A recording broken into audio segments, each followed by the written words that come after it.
शुरू कैसे हुआ था from probably school, college, jobs to now growth school? What was the journey like? During my engineering is when I actually took the bigger step of starting something up. Eventually failed because Google blocked us because I was literally teaching people how to hack Android. Right? Is it growth hacking? Is it more of a short-term game or can it also be long-term? There is something called as growth loops. Right? It always starts from a hack.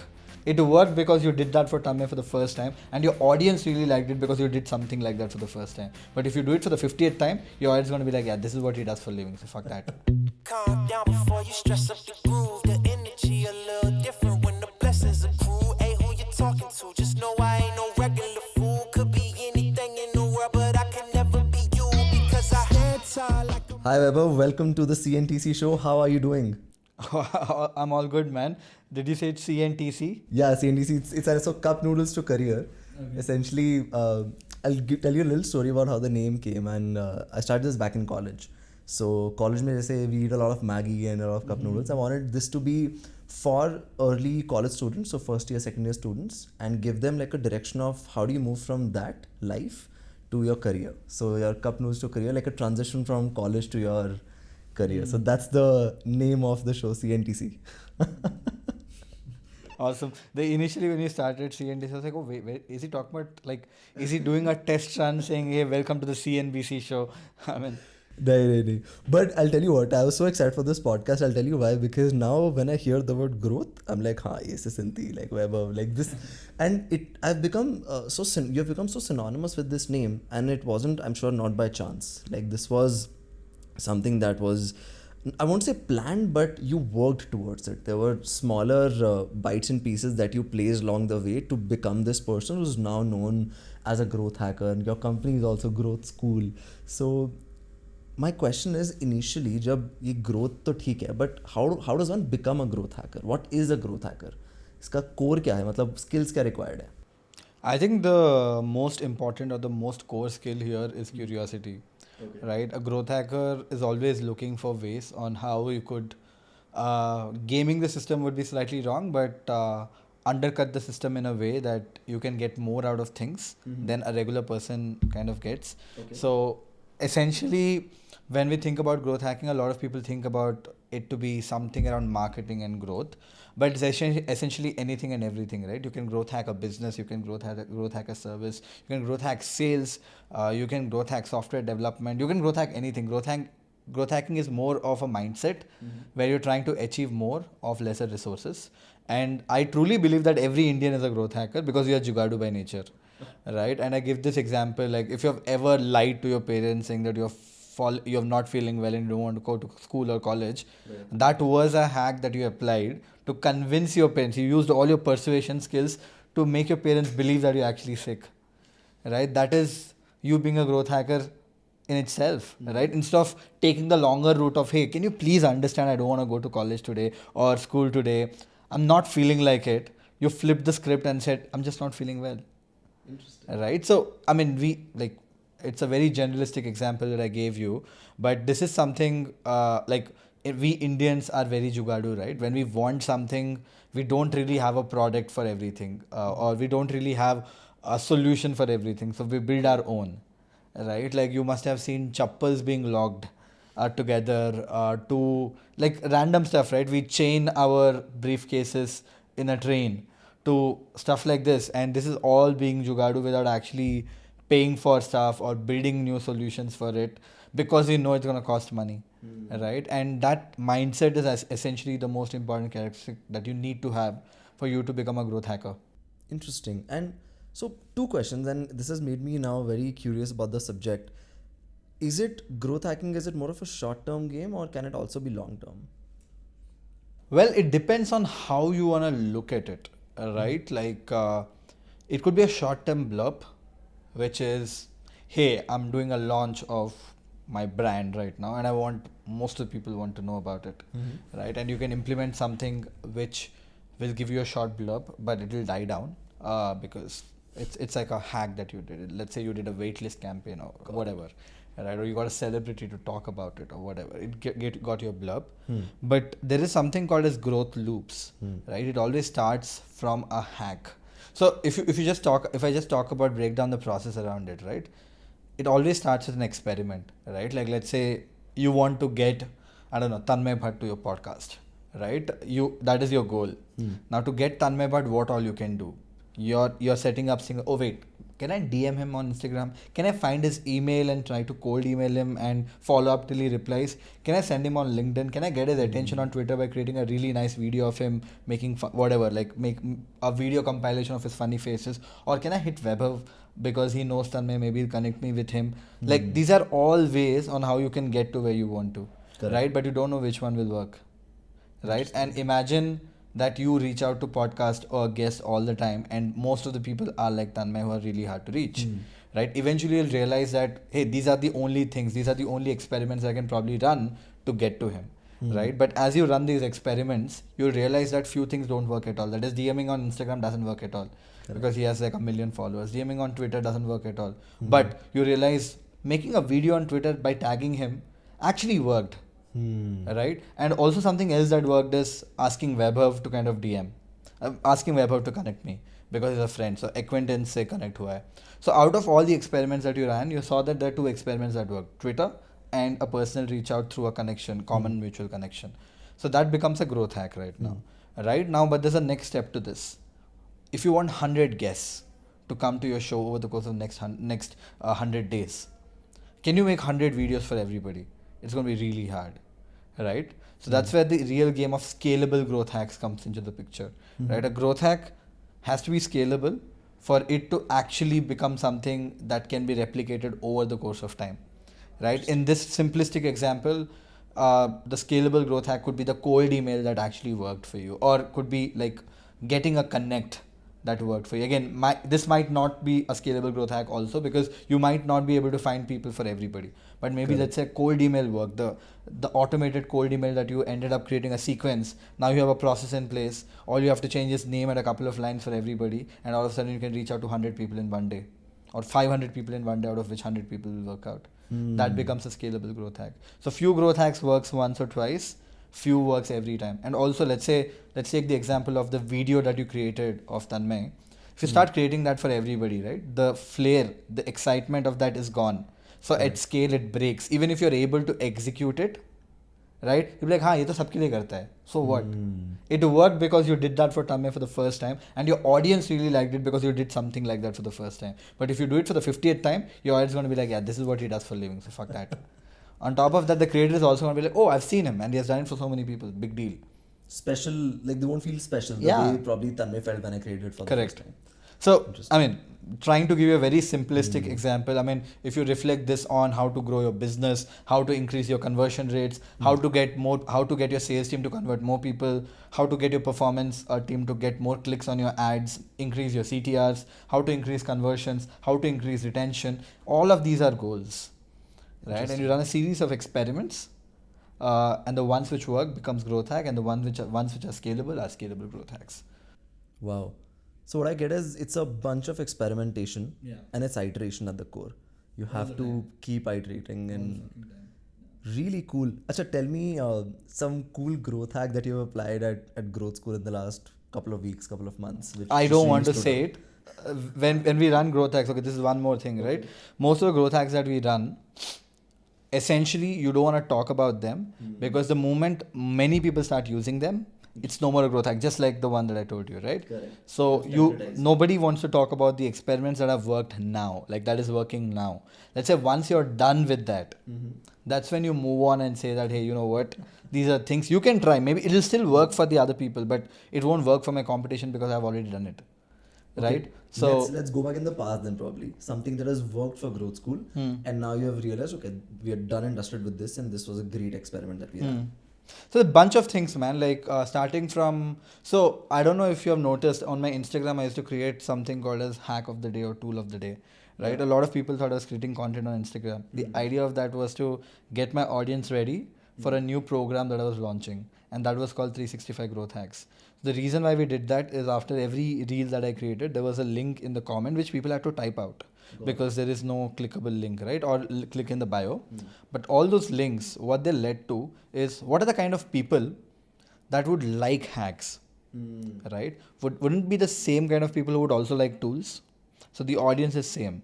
And if I go out and run ads directly on Facebook for a product, it's going to cost a lot of money, because the way Facebook works is looking for your potential customer. But if you can help them to get there faster, they can optimize faster and they can get you results faster. Right? So we're setting that up. So I created 20 reels with 20 unique links, which people can type out. It was sysintl.com/3 or 4 characters. So it was very easy to remember. There's a link in the bio as well, out of which we got like 15,000 people odd clicking on the link. And every time they click on the link, we had a pixel integrated to it, which is a Facebook pixel, which was going to their website, but it used to direct onto our website for a second, like just a second. So for a regular user, he doesn't know that like his data is being trapped on a pixel.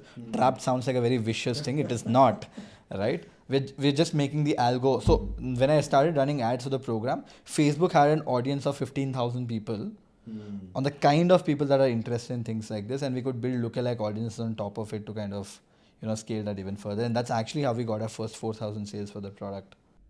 Wow. And so this is giving 4,000 or slightly more. I don't remember the exact number, but this is insane. I mean, because otherwise it's very hard for Facebook to identify which direction to look for. You just gave it a very, very niche and specific direction to just go full force. It's called pixel. See, when you go about things, right? When I talk about this sounds like a very basic. That's it. When it comes to implementation, but when you think about it, right? The reason why we came up with that experiment is because we wanted to help Facebook, and you would only know to help Facebook if you know how the algorithm works. And that we got to know by running other few series of experiments where we saw the CPAs and CPAs and CTRs and everything get better. When, let's say, Raj, right? Every time he pushes a story about his program, Raj creates a program called public speaking. Correct. Every time he pushes a story, about 2,000, 3,000 odd people come onto the website. And all of a sudden, for the next 5 days, our CPS goes down. And the reason is Facebook all of a sudden got a new set of audience, which they were not able to figure out all by themselves, because they have 100 million odd people to tag to, right? And Facebook was able to cater to the audience. That is how the algo works, right? And if I hadn't done that old experiment, I wouldn't have known that this is something that Facebook would need help with. This is like assisting Facebook. This is like assisting the pixel. That's what I call this, assisting the pixel, right? You're assisting the AI to make it better, and it worked. Wow. Now that we are talking about performance marketing, I was really intrigued. So when I initially found out about you, that was through your LinkedIn masterclass ads, which were running all across social media platforms during the pandemic. Well, I would love to talk more on that later. I would love to understand, because Growth School is running a lot of performance marketing experiments, what are some of the key learnings that you can give to not somebody who's running the ads, but somebody who's creating the ads? More from a content point of view, what are some of the 3-4 things that have worked and you would like to share it with the audience? Yeah, by now, right, we have built something like an SOP for ourselves. Okay. By now, right? We've realized, any performance marketer, if he doesn't agree with this, then he's not doing performance, right? That is, performance marketing, the creatives are probably more important than everything else. And when I say this, right, even if you see, Facebook's job is to get your creative, or Google's or YouTube's job is to get your creative in front of a right audience. That's what Facebook thinks, right? And that's where the job stops. It is your job to hook the user based on the ad, to make the user click on the ad, to make the user check out the landing page, give the information that he wants, and eventually make a purchase or give his email or whatever that is. That is not what a Facebook, Google, or a YouTube, or a LinkedIn, or a Twitter controls. And till today, like Ganesh, before the call he was talking, right? We interviewed like 1,000 candidates almost. We looked at on 1,000 candidates, interviewed like a bunch of them, and we hired none. Right? And we're still looking for people. Eventually hired someone within our community after doing all this. But what we realize as we speak with more people is everybody talks about tools. I can run ads, I can do targeting, I can check numbers and all that. But that is only one side of performance. The other side of performance is the creative side of it. Understanding users, understanding what they click on, understanding what kind of narrative works, understanding value proposition, understanding click to landing page view, understanding are you able to drive the same message from an ad creative to a landing page? And if you're not able to do that, how can you drive that at scale without actually creating hundreds of landing pages, right? Understanding how long does it take for a user to open your landing page to click on checkout page, right? Understanding which part of where does the user actually drop, what is leading the user to drop. Let's say comes to a checkout page, are there too many fields that is making him drop, or is he not getting the payment option that he wants, or is there a section inside of that page which is loading, taking longer on a smaller, cheaper phone, which is making the user bounce off. So there are tools for every freaking thing, right? You can literally see how a user is behaving on your website. You wouldn't know if it is Ayush or not, but on a cumulative level, I can see 100 recordings of user on how they're behaving, and I can compare that to people who are buying and people who are not buying. I can compare that to every instance and everything that we do. So basis of, I don't know how much ads we have run, we have we have managed to figure out a few things that we know for a fact works, right? And that we make consistent across. And obviously, can I talk about them? Probably not. But the better way of going about, even if I talk about them, it might not be applicable for many businesses out there. Okay. But the fundamental thing is more around, look at, like, these are very fundamental things, right? Like when you're creating an ad creative, don't create an ad creative which will look like Facebook. What do I mean by that? Don't use whites too much. Don't use blues too much, right? You go ad blind to it. You just don't stop. It doesn't get your attention enough. With that being said, do you go all aggressive to put up fluorescent greens and pinks? That depends on the brand that you have, right? To something like that, to how cluttered is your messaging on your creative, right? We sometimes go this ninja to a point that we use AI to see where is the eye of a user going on an ad creative. And you can do that using AI, right? And when an ad creative is out there, you have a messaging, you have a narrative that you want to drive off that, right? Let's say if a user is looking at something else in the creative instead of the messaging that you want him to look at, then the ad creative is not going to work. Interesting. How does this work? Does this work on Instagram or Facebook, or No, these are external. What has happened is there is something called as eye tracking studies that happens. Okay, all the big brands do it, like Amazon's, Google's, Facebook of the world, but they cost millions of dollars. Correct. What happens in that studies? Let's say you have a website or a app or a landing page or a new SaaS product that you have created. People use that. They get new users to use that product, and they track the eye to see where is the eye first looking at before the action. Interesting. Now, let's say you uploaded a picture. You have to click on the upload button. Like you drag the picture, click on the upload button. Your mind is subconsciously looking for the upload button. Correct. And if you can't find it and you see a next button, it might confuse the user. And even if even his eye is going to the next button, he's not clicking on it because he's still looking for the upload button. For example, in an e-commerce, right? You're very used to having add to cart and buy now. Have you ever seen any e-commerce which says buy now? Why don't they do that? There's a lot of UX studies and all that going on here. Psychological, kya bolte hain? There's a lot of studies that has happened. But for these eye studies specifically, right? You give an image. Most of the times, based on a few characteristics, most of the users will look at one specific point on that thing, on that image or on that website and all. And that data has been collected of millions of users based on studies that have been done across. And now AI is able to predict up to 85% without actually having a human being in place, where with the actual human eye go to. And these are done for UX, these are done for product. And we at Growth School use it for ad creatives because it's in the end humans. Wow. So you put this ad creative into this software, which has then data of several eye tracking experiments that have happened in the past, and it emulates it to test your creative. And it gives you a hotspot. So a heat map of out of 100% of you attention, what percentage of attention is going to the spot that you want it to go to? Interesting. So like a Hotjar for videos, but on a Hotjar will need data, or a Clarity will need data, but this already has data. So you don't need new link clicks or new experiments or new videos to. That is very, very interesting. Yeah, very cool. In terms of creatives, do you have you said that you have a standard operating procedure for doing these creatives. Do you also follow it on a script level that, okay, this is how the script will start? You talked a lot about hook, right? Yeah. I'm sure you've read the book as hook well. Story, call to action is the process that we go for. And for every video that we create 3 to 4 hooks because we don't know which hook will work. Okay, so the ABCD split test testing. it. We split test it, and we try to look for as many hooks as we can. Mhm. So that's the real SOP that we have in place. Which if we have 20 scripts, we actually end up making 100 videos of it for the same time. Got it. Yeah. So 100 videos is the first part is slightly different where you Yeah, test. first part is slightly different, and we have managed to figure out how we can plug in this first part to the third video as well, and make multiple combinations of videos Mhm. of that. So even if you shoot like 20 videos with like 20 more hooks, you can actually make like, I don't know, hundreds of combinations of it if you want to. This is damn interesting because now you're also optimizing your production budget. Yeah, that's the most important thing. Hence we built this. You guys are expensive. I want to know your story.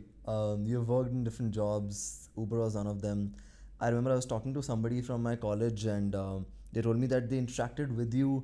I think I was talking to Mandlecha and he told me that he interacted with you when you were in Uber. Who? Gaurav Mandlecha, I think I don't know. But somebody I'm sure talked of you and that you were in Uber and at that point also you had a very entrepreneurial mindset. Want to know शुरू कैसे हुआ था from probably school, college, jobs to now growth school. What was the journey like? Yeah, well, I think right from the childhood, it started from,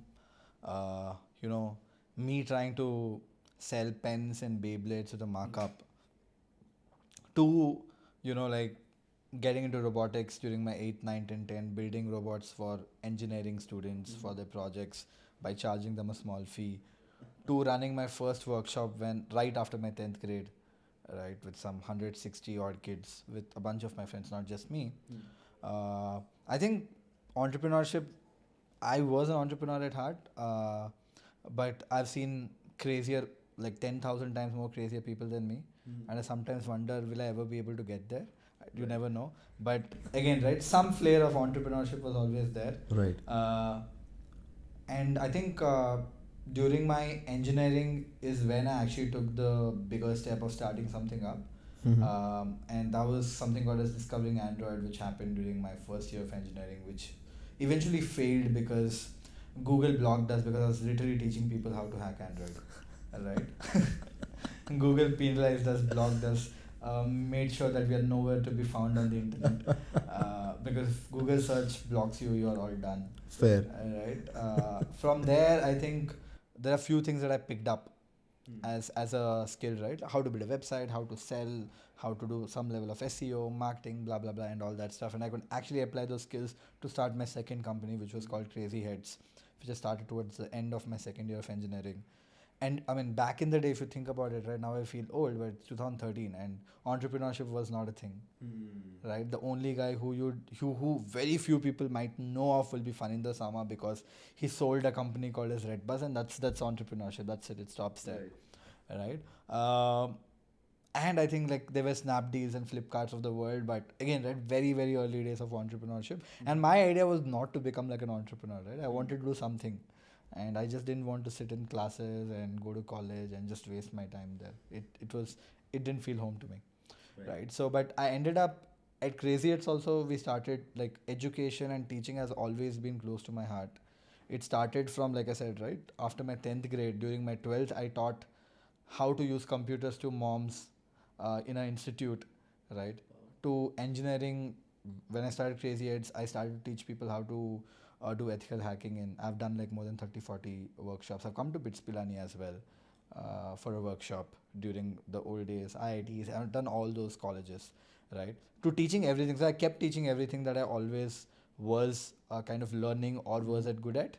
That is how I kept being a teacher. But I also started Crazy Heads, which used to do both, and eventually we slightly moved towards building stuff. So we used to do branding, we used to do social media, we used to do tech, mobile apps and WordPress and all that stuff, and then some little of digital marketing, and we did everything that we could, right? So I mean, I did that till my end. I mean, after my college was over, I did that for about 8 months, and I just got bored of it, right? Services you can only do for so long, and it didn't excite me anymore, though I was making more money than I make today back in the day, which is funny.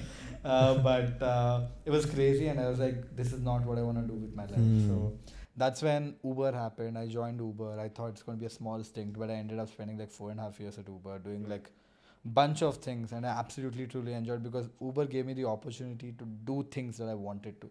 They were okay with me to kind of jump boats as long as I was delivering what I was in there for.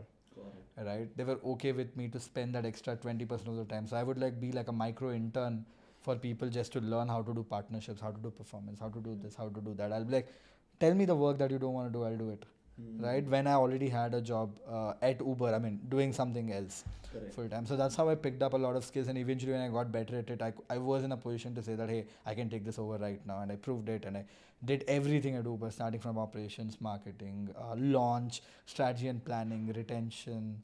Like 4.5 years, I did almost everything, right? And then also during the course of this time, I kept teaching, right? I had a lot of people think LinkedIn workshop is something that started now. It actually started back in my Uber days. People didn't know about it. I first started an Instagram work program. It was an online course. I was stuck at Mexico. It was a rainy 2 days, and I knew I cannot get out. And I was like, what do I do? I just posted a post on my LinkedIn saying, hey, would you guys like to learn Instagram from me? And would you be willing to pay for it? And a lot of people said yes. And I just floated a link, and like around 60, 70 odd people ended up paying some $1,000 or something to block their seat for a 2,500 rupee program. I was like, damn, okay. Wow. That's cool because I was always creating content. So by then I had like 30, 40,000 followers on LinkedIn, and not many people were creating content on LinkedIn back in the day. I was like, damn, this sounds good. So I created that course over the weekend, which did about $5,000-6,000 in sales eventually. It was pretty good, right? And then a lot of people requested, can you do LinkedIn? Because by then I'd got to 60, 70,000 followers on LinkedIn. I said, okay, sure. But when I created this time, I didn't want to create it for the Indian audiences. I created for the international audience, and that's exactly why a lot of people didn't know that I had a LinkedIn program. I still have one, which is priced at $1,500.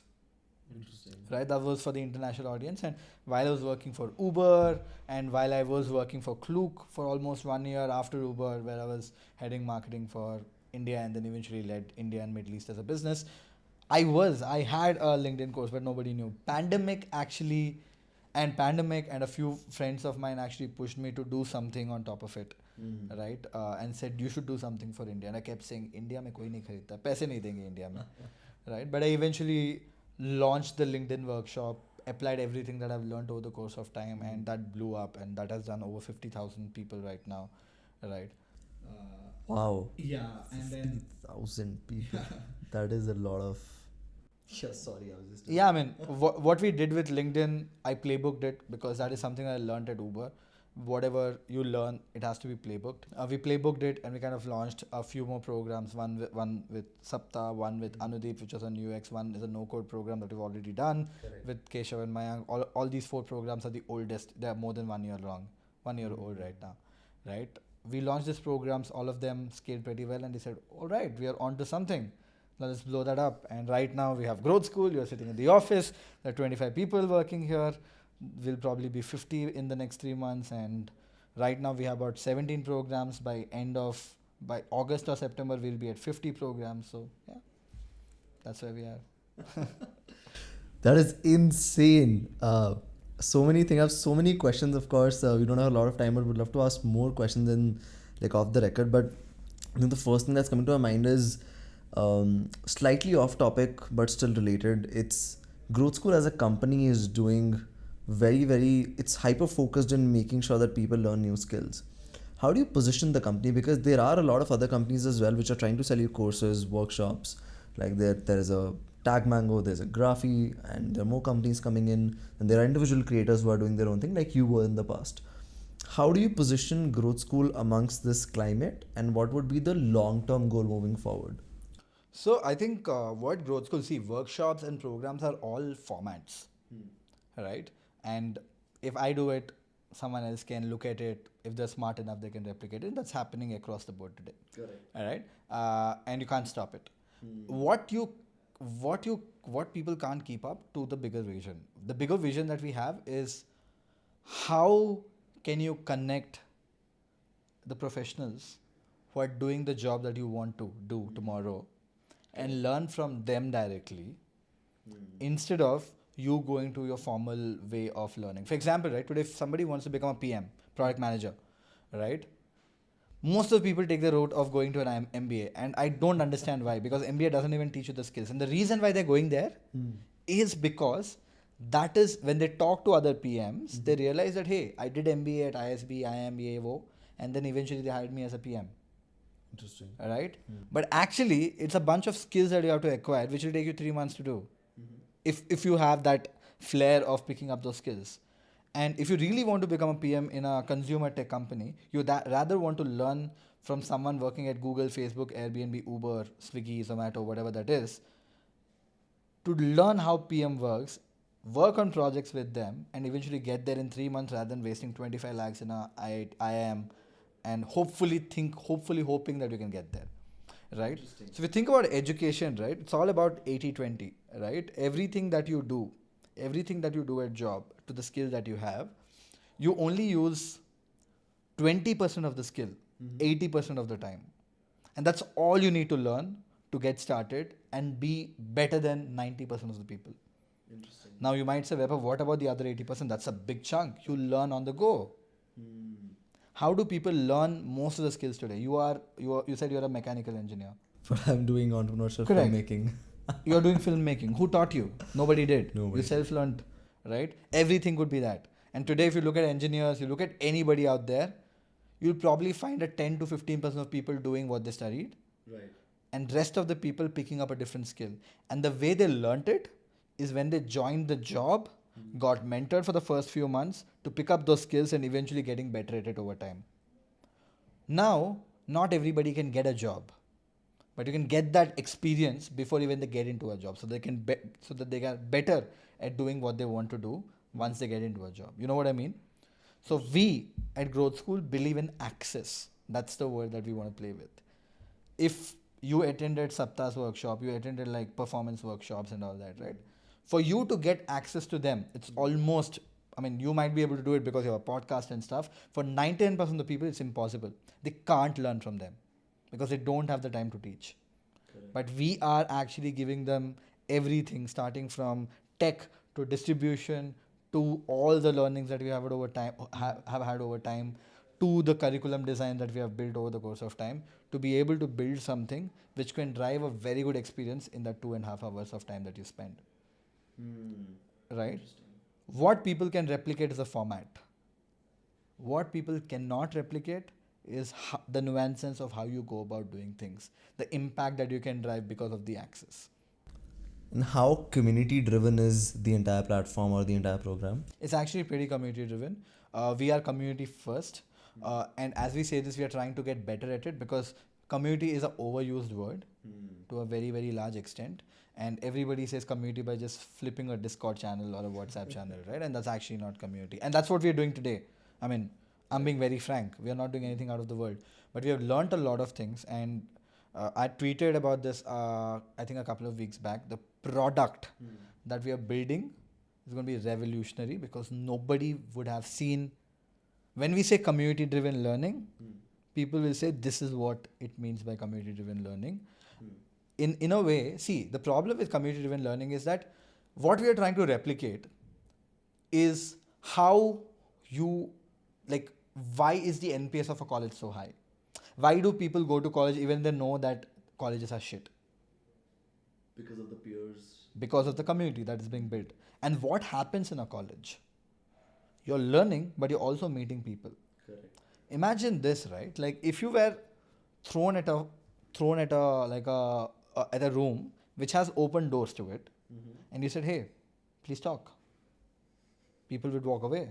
There are very few people who will be like, who are extra, enthu, and they will end up talking. But what happens in a class is you are finding mediums of engaging with people. What do I mean by that? You like a teacher, you don't like a teacher. You like a subject, you don't like a subject. You like that girl, you don't like that girl. You like that guy, you don't like that guy.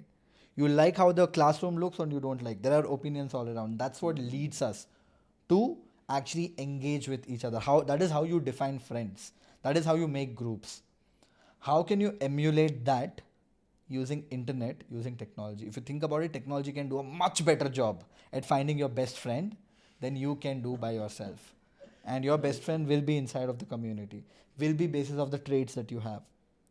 will be based off what you like, what you don't like, will be basis of how you behave on things, will be basis of closing the doors to start with. And at Discord, you can't close doors because they are just one click away from closing the Discord. How do you make sure they're talking to each other? That's what we are trying to build as a product, and that's what we are trying to emulate using multiple hacks that we execute today. Obviously, that is only visible for people who are part of the main programs, because for the workshops that we do, which is priced at like 500 rupees or 600 rupees or 1000 rupees, it's impossible for us to emulate that experience because the tech doesn't exist today. As we build the tech, we'll be able to drive that experience on a workshop as well. But today we are contained to be only be able to do that on the mentorship camps, which goes on for 8 weeks, 12 weeks. So you're getting more time to kind of engage with peers. Interesting. I remember in Bits in our first year, we got this panel where you could fill in some details that these are the movies I watched, these are the shows I watched, and then they would pair the roommate accordingly. Of course, that tech never worked. I mean, they never implemented it in action, but the thought was there.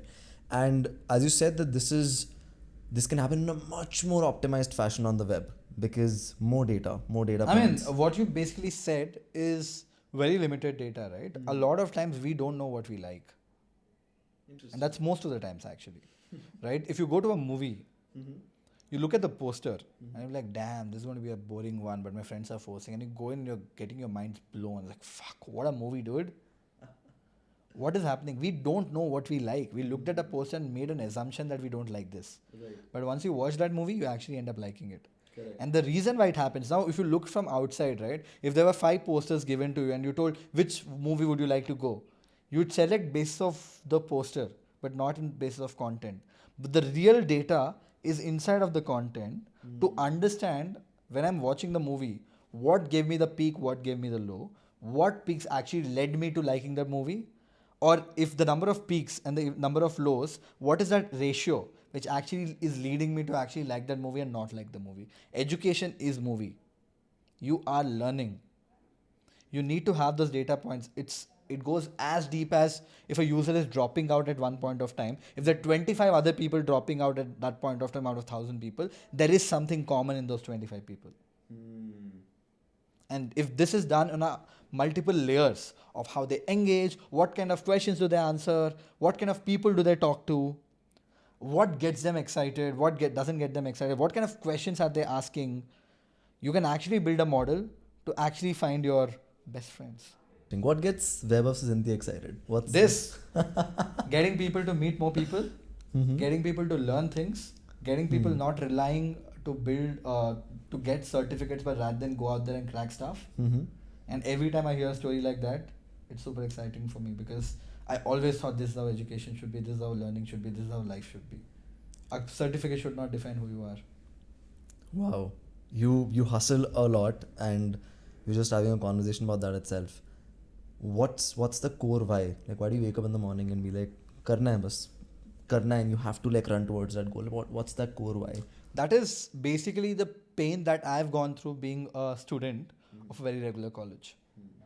The opportunities that I've been shielded from just because I didn't have the tag.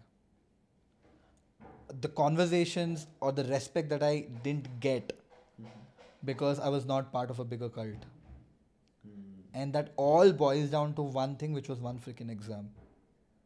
But hey, I'm doing fine in my life, right? Correct. That has to be brought on a much broader scale, and the certificates have to go down. Your singular examinations have to go down. Correct. And it should be built on top of proof of work. Today, brands work with you not because you studied in Bits. They work with you because of the content that you've already created. That is proof of work. Right? And that's the, like, we are trying to change how education is done. We kind of say on the internet because we don't want to offset people right now, but essentially we're trying to change education, and that is something that excites me, and that is something which has led me to leave a very high paying job to do something today, build this, work for 18 hours a day to make this happen. A very, very well structure that we have built, and that too in a bootstrapped fashion, at least till now. And would love to understand, there's a big debate that's going on Twitter. If you go to Twitter, you see these two sets of people. One that is very, very pro VC and one that is very, very pro bootstrapped. And till now, Growth School has been scaled bootstrapped in a very, very bootstrapped fashion. Where do you sit on this debate? And do you think there is a right or wrong side to this, or is it just a bunch of people arguing on the internet because they can? Well, here's the thing, right? I have my own take at it, right? I've been very vocal about this as well, but I have a side to it. What do I mean by that is I'm not a fan of steroid driven growth, and that steroids in a lot of time becomes cash that is being raised from VCs, right? What I mean, this I have a very strong perspective because I've seen this at Uber happening, right? I've spent millions of dollars at Uber trying to get the growth, right? And this is what I'm against it. So today, I mean, let's be realistic, right? If I can keep the business completely bootstrapped, I would love to, right? But I know for a fact I can't. Right. And the reason is, when you're bootstrapped, you have limited resources, which is actually great. You're optimizing for things in a much better way, and that is what has got Growth School where it has today, right? But there are people out there who are seeing what you're doing. The people, it's not, nothing is difficult to replicate. There is no IP that exists on the internet today. Correct. Right? Anybody can come out there and replicate and can beat you at your own game just with money. Now, a lot of people say, no, dude, money can't get you there. It's actually not true. Because if there is no money, I cannot hire the team. I cannot build the product. The product that I want to build today will take me 3-4 years to build in a bootstrap fashion, but I want to do it now. Right. How can that happen? So, at the stage that we are in today, it's really, really hard to build a bootstrap business. Even if you build, it's really hard to sustain, because if you are getting traction, if you get a PMF, someone will look at you, rip you off, get money and beat you at your own game. It's not hard. There is no IP, right? Few people might fail, someone will succeed. That's what I'm trying to say. Not everybody can do it. Now, there is this other side that I don't like about VC money, that is for the steroid growth. Yaar, paise aa gaya. Now let's just burn to acquire users to beat the market. Right. And eventually, when you do that, right, basis of what I've seen, at least at Uber, I have very specific set of experience there. 2.5 years later, you'll realize that all the growth that you got is actually going to go to zero, because it was all steroid growth. Right. You're giving riders discounts, you're making them take free trips, you're giving drivers unmeasurable funds to just drive cars. So this is all the steroid that you're getting, the riders and the drivers were getting, is the cash component that is being applicable today with a lot of businesses which are growing steroid level because of cash. That is something I feel is not sustainable. That won't get you to a place where you could build a business that can make money, is my hunch. See, I have a perspective. Am I right? Am I wrong? I don't know. We'll see. Right? But this is my perspective. And if I'm given a chance of, becoming $1 billion company in 1 year, but just getting a steroid growth, to getting to $1 billion company in 4 years, 5 years, but at a point of time, in 7 years, I can be profitable, I would choose the later, because the 1 year steroid growth that I'll get, there's a very good chance I can go to zero. It's about how you use the money. It's about how you look at business. It's about how shrewd you are. Now, a lot of people, we see a lot of these messages also, right? Cred spent 700 rupees to get 1 rupee of revenue, right? That is bullocks. That is bullshit. And the reason why I say bullshit is because Cred was never trying to make money in the first place to start with. Their business you don't even understand. That is just people blabbering because somebody has to say something and something has to go viral or whatever, right? But there are actual true businesses where they spend 25 rupees to make 1 rupee. Right. And they are trying to actually build a business. They're not trying to build a user base. That is where the real flip around happens. That has happened with a lot with EdTech. That is happening with a lot of other space. Now I feel that is happening with SaaS. There's a lot of money being thrown at SaaS, but SaaS doesn't have the potential to make that kind of money, even in 25, 30, 40, 50 year grid, right? Because if you think about it, right, the way the game works is a VC comes on seed stage, puts money, and he wants you to get from 0 to 0.1 in the fastest speed that you can. So you're spending money to get to 0.1. As a result, you raise more money. As a result, the VC that invested before makes a good chunk. And then the cycle continues. This guy wants you to get to the next spot so that you can raise more money in the next round. As a result, this guy can multiply money. And it goes on and on and on till you get to a stage where it becomes really hard to raise money, to grow, and all of a sudden you will see your numbers going down. Because you're not blowing money anymore. You're trying to acquire more people, not trying to retain people. Because of which you're done with the audience that you had to acquire. They've had a shitty experience. So they are not going to come back, and there are no new people that you can acquire, and you're a dead cow. You'll probably get acquired for 1/10 of the value by some big giant. So these are all my perspectives. Again, I'm telling you, these are my perspectives. These are the fundamentals that I'm trying to build my business, that is Growth School, at. I could be wrong, but hey, who knows? We'll see. Wow. I think that brings us to the end of our conversation. Thank you so much for doing this. And before we leave, if you could talk a little bit about, you've been creating content for the longest time, right? And I think a part of Growth School is also content, right? So if to new content creators, a lot of people who watch this, I see that they're aspiring content creators. A few words that you'd like to tell them that, to keep in mind in the starting of their journey. I think keep at it. And the reason I say that is because being a content creator actually gave me a very, very big advantage of building the business that I've built today. Today when I talk to startup founders and they say, what is that one thing that you think you did it right? I say building distribution before actually building the product, because that's why we've been able to get to where we could today, right? And so with the content creators, a lot of time content creators come out to say that to have like a very strong goal. Having goals is okay, but on day zero it's like 10,000 followers by next 3 months and 1 million followers in the next 2 years, and if they're not getting traction and you're down, so you have to enjoy what you're doing. I've been creating content for I think 6-7 years, right? Very few people know that I create content, and I have my own set of audience, like on LinkedIn, before that it was on Facebook and all that. Right. But I never created content to get followers, for people to know, because I genuinely enjoyed it. Right? It took me 5-6 years to actually realize what I've built. Interesting. And that has led to a lot of things in our favor today, right? So be at it. Don't go mad around metrics that don't matter today, right? Be consistent, be persistent at it. You'll get there. I mean, that's the only nut to crack at content creation, right? Being persistent. You look at Mr. Beasts of the world, to like Tanmays of the world, like to anybody and every content creator who has made it big, right? To Nas Daily of the world, to Casey Neistat of the world, anybody and everybody, they never got any traction on the first few pieces of content that they created for years. Correct. One thing blew up and everything changed their lives, and that's going to be your case. You know it, but you're still hoping that happens sooner. Hard to accept. Yeah, because you cannot engineer it.